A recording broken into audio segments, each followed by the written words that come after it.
this regular meeting of the Board of Commissioners to order. Today's date's January 29th, 2018. It's 5:05 p.m. Joanne, would you please call the roll? Commissioner Ernst? Here. Commissioner Engel? Here. Commissioner Robbins? Here. Commissioner Vogelsong? Here. And Commissioner Ross? Here. Good. Commissioners, any changes to the agenda? Hearing none, we'll move into public requests. At this time is an opportunity for a member of the public to address the commission on areas of concern to them. Please come forward to the podium, state your name and address. For the record, we will not have public requests on the second meeting. For the record, my name is Robert Case, 5351 Northwest 3rd Terrace. I want to first off by thanking you all for your continued support of acquiring the Ocean Breeze property. It hasn't been always easy, but we appreciate your continued focus. Thank you also for the opportunity to provide public comments on the selection and planning for the new Boca National Golf Course after the presentations. Also, thank you for deciding that you wish to keep the one parcel on the East Course, normally known as the hotel, in the public domain. I think that could be future very beneficial and not have the risk of a white elephant, as we talked about, you talked about before, of a hotel or other private enterprise. Today I'm speaking to you as a golfer with over 250 courses played and approximately 10 to 15 new courses every year. I want to talk to you about the importance of a 27-hole golf course that we talked about over the past year or more. For those of you, most of you are not avid golfers. I can tell you that 27 holes is very important. 33% more players can play on 27 versus 18. For those people who aren't aware of it, typically on a 27-hole golf course, you have 3 9-hole configuration. That's the case with almost all of the 27-hole configurations I've played. In the county, you have Osprey Point, Okeechobee, private courses, Addison Reserve, Admirals Cove, and almost all the golf courses that are being built in the villages, the popular retirement place up north, are all 27 holes. And that is because it is much more efficient. Everybody wants to play so they can get done and have lunch with their friends. Well, you don't want to start off at 10 o'clock or 11 o'clock and plan to have a lunch. Ideal, everybody wants to play between 7:30 and 9:30. Well, you can get everybody out between 7:30 and 9:30. You can get a lot of people out on 3 different 9-hole courses because they all start at the same time in that 2-hour period. Then there's 2 hours where nobody starts, and then after that, the next wave starts, all 3 courses. So again, that is very important to have the 27-hole configuration. And I can also tell you that for those people who have handicaps, you might have bowled and you had a handicap in a league or something. You have a handicap, they typically call it GHIN, G-H-I-N handicap when it comes to golf. Especially if you're a bettor, which most people, when it comes to golf, they're usually $1 or 2 place on a round of golf. When you put in your GHIN scores, you put it in for each configuration. So in the case of what we've had historically at Ocean Breeze, you have the North Course and the East Course. Hey Robert, can I interrupt you for a second? I'm sorry to do this.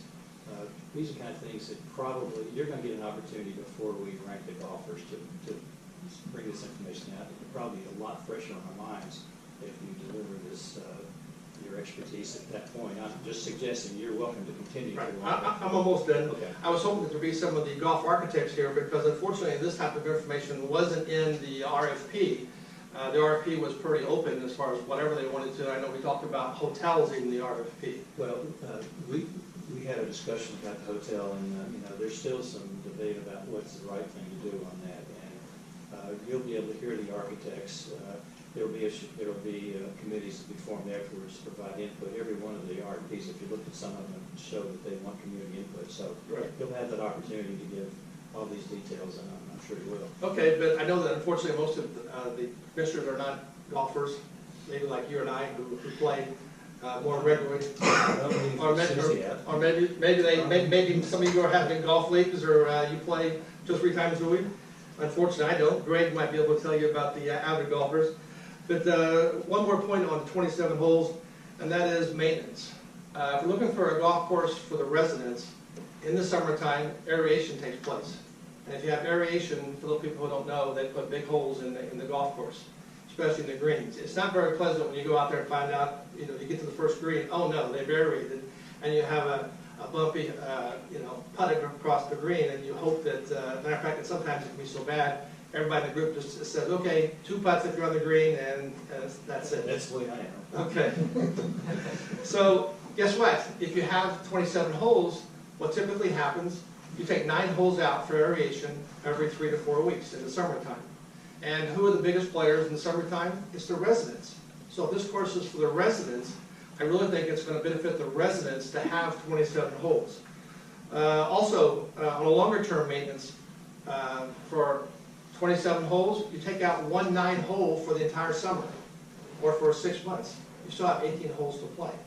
You can't do that if you only have 18 holes. If you have 18 holes, the golf course, you do an aeration, you're going to either play the entire 18 holes are going to be aerated, or 9 holes are going to be aerated. You're never going to have a good experience if you have 18 holes, at least in the summertime, and that's again when the district residents are going to play.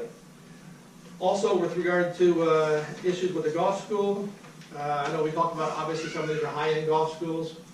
In my opinion, if someone's going to be at a high-end golf school, they're going to go to the Boca Resort.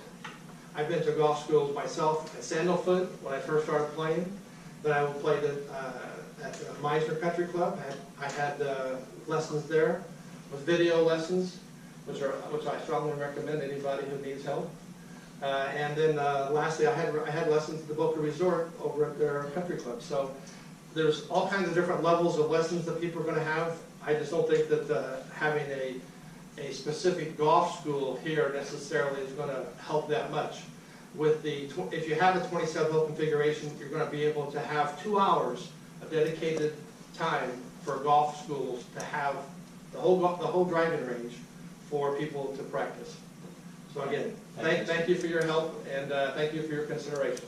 Thank you, Steve. Anyone else?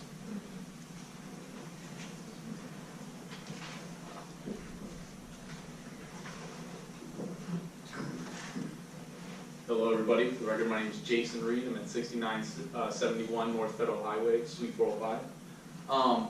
I'm actually here again. I know it's a golf thing, so I'm going to be quick. But I'm here again on behalf of the Boca Braves.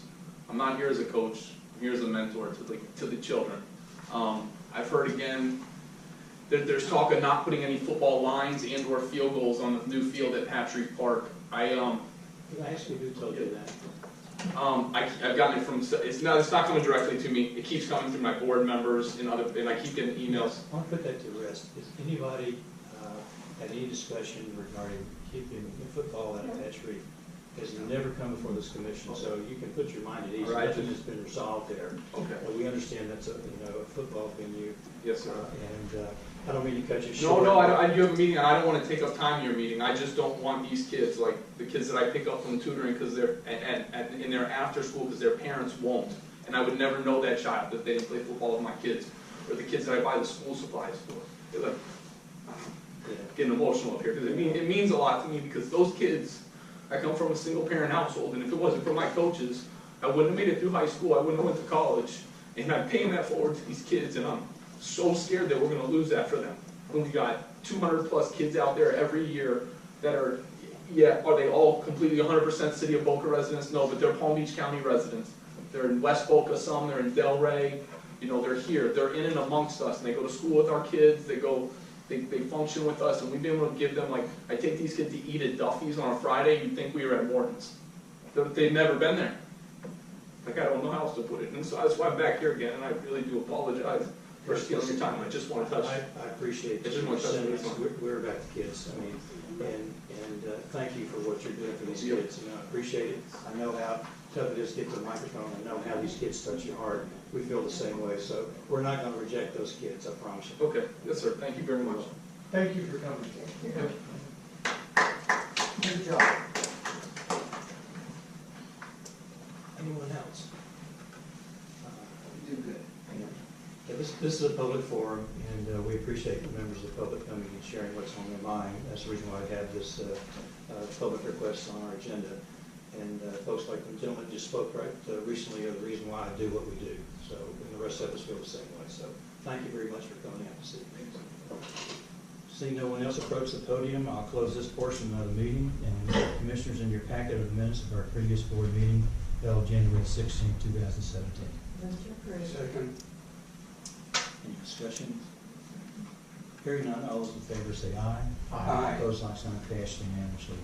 We have no regular business on the agenda unless you have something last minute, Mr. Kosky.